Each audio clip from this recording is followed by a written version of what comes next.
Em nome do Pai, e do Filho, e do Espírito Santo. Amém. Salve Maria Imaculada, meu irmão, minha irmã, que é o professor Leonardo Miranda, pregador da Renovação Carismática Católica de Brasília. E hoje o nosso canal Tesouro Católico, ele quer tratar sobre o vírus, o Covid-19, e o impacto desse vírus, não somente na sociedade, mas também na espiritualidade, na vida espiritual de nós cristãos. Mas antes de seguir, eu gostaria que você deixasse o seu like, que você se inscrevesse no nosso canal e que também que você compartilhasse esse vídeo para os seus amigos, para os seus familiares. Nesse momento de isolamento social, eu sei que são as redes sociais que estão nos interligando. Então você será também um evangelizador ao fazer isso. Passa e logo a gente volta a se abraçar. Bom, meu irmão, estamos vivendo essa terrível pandemia. Milhares de pessoas já morreram. O Brasil, temos mais de 3 mil mortes até a data de hoje e a coisa tende a crescer, né? Muitos contaminados, medo, pavor em muitos corações. As igrejas estão fechadas, no sentido que não tem mais as missas com a participação dos fiéis, se não em todos os lugares do Brasil, na sua maior parte está assim. Em Brasília vivemos essa realidade e há mais de um mês a gente vive isso. Na Itália, há mais de 7 semanas eles estão vivendo essa situação das igrejas fechadas, e é uma situação muito triste, porque é exatamente essa reflexão que eu queria trazer para o seu coração, né? Você que é um católico, você que é um cristão, você que ama a Deus e quer voltar às suas práticas. Imagine, meu irmão, o vírus hoje no mundo matou aproximadamente 100 de milhares de pessoas. Mas imagine o prejuízo espiritual que está acontecendo no mundo. Quantas pessoas, e essa contabilidade a imprensa não traz, essa contabilidade as mídias sociais não traz, mas você que crê, você que sabe que a parte principal do homem é a alma, não é o corpo, é a alma. É claro que o corpo é muito importante, mas nós temos uma alma racional, uma alma imortal, uma alma que precisa de alimento, uma alma que sem a graça de Deus, ela também morre.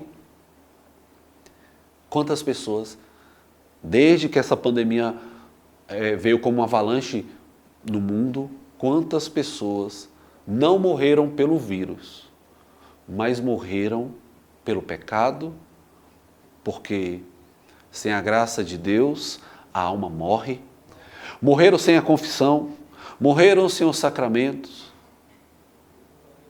morreram sem a missa, morreram sem o batismo. Essa doença, mais do que a morte no corpo, que ela pode levar em alguns casos, ela tem trazido um grande prejuízo espiritual para muitos. Quantos católicos, depois dessa pandemia ter passado, vão ter perdido o pouco de espiritualidade, o pouco do germe cristão que tinha na sua alma? Quantos católicos que eram só católicos de ir na missa dominical, depois desse tempo de quarentena, e aqui em Brasília, há mais de um mês, quantos católicos, depois disso, vão ser pessoas mais indiferentes do que já eram em relação à fé? E isso me preocupa bastante como um pregador, não somente como um pregador, como um cristão, como alguém que ama a Deus, como alguém que sabe que esse mundo é transitório, que as coisas aqui passam, que a nossa realidade é no céu, que aqui nós estamos como peregrinos, que a morte aqui é uma realidade, mas nós temos que ter medo da segunda morte. É a segunda morte que deve trazer grande pavor na nossa alma. A primeira morte, que é a morte biológica, a morte do corpo, essa todos nós iremos passar, exceto aquelas pessoas que estiverem vivas na volta gloriosa do Senhor, mas antes disso todos nós passaremos pela morte. Todos. Ela alcançará todos. Uns mais idosos, outros mais jovens, mas vai alcançar a todos. Mas o que vale é a vida da alma. É essa vida da alma que vai determinar o nosso fim último. Se nós estamos morrendo na graça de Deus, e a gente sabe pela fé católica que são sacramentos, a via ordinária por onde a graça de Deus chega até nós. E sem a graça de Deus, o nosso corpo morre. Santo Agostinho ele tem uma frase muito bela que diz o seguinte: Senhor, fazei que eu vos busque para que a minha alma viva, porque meu corpo vive de minha alma e minha alma vive de vós.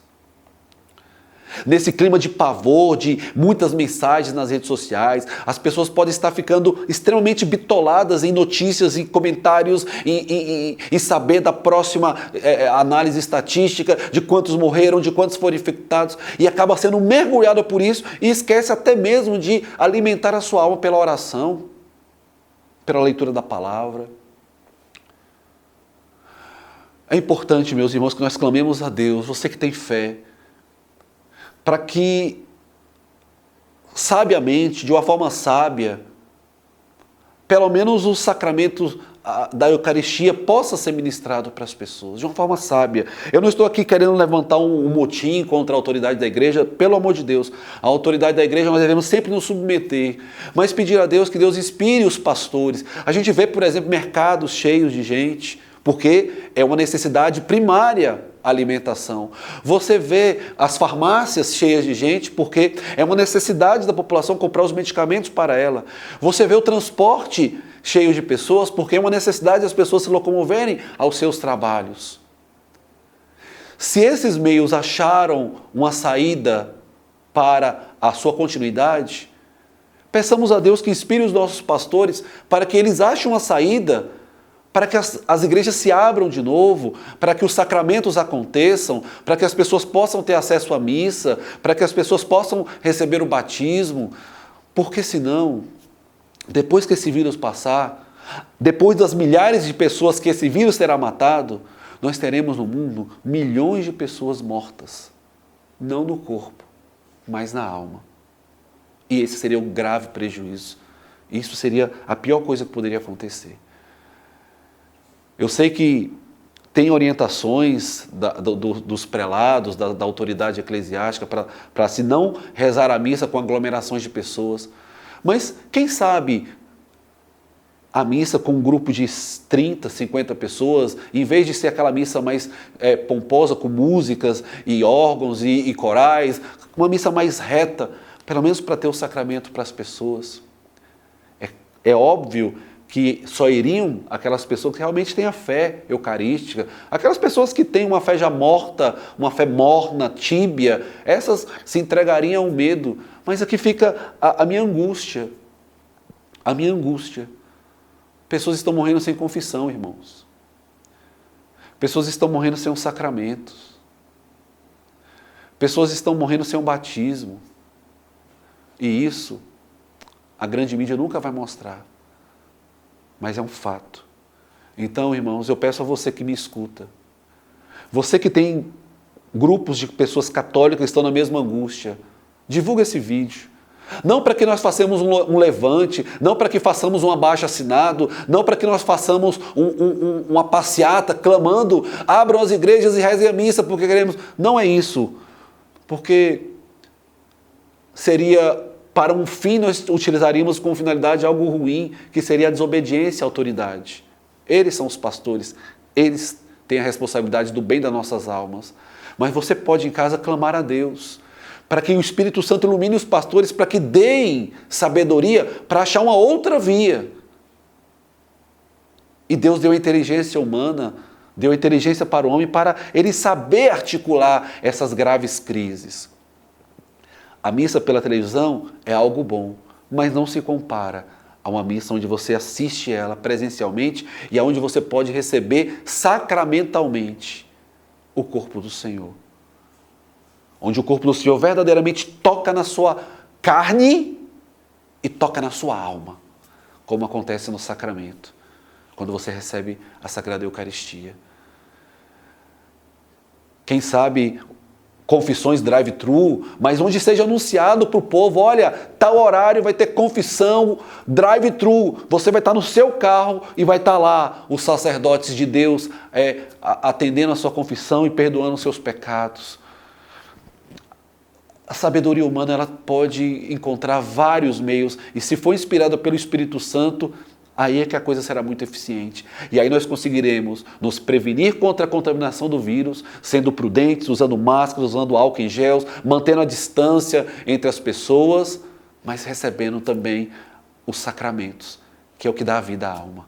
Que Nossa Senhora de Aparecida, que ela possa inspirar os prelados, que possa inspirar a autoridade da igreja, para que eles possam ter sabedoria, para não nos deixar passar fome, não nos deixar míngua, não nos deixar sem a graça de Deus que vem ordinariamente pelos sacramentos. Louvado seja nosso Senhor Jesus Cristo, para sempre Ele seja louvado.